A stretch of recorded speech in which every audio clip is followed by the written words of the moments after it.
بسم اللہ الرحمن الرحیم۔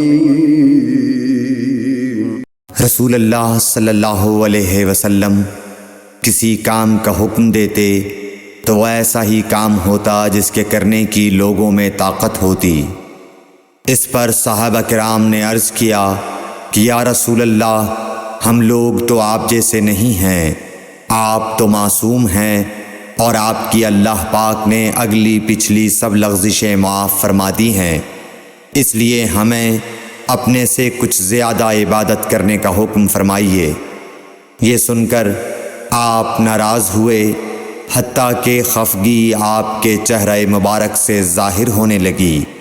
پھر فرمایا کہ بے شک میں تم سب سے زیادہ اللہ سے ڈرتا ہوں اور تم سب سے زیادہ اسے جانتا ہوں، پس تم مجھ سے بڑھ کر عبادت نہیں کر سکتے۔ صحیح بخاری حدیث نمبر 20۔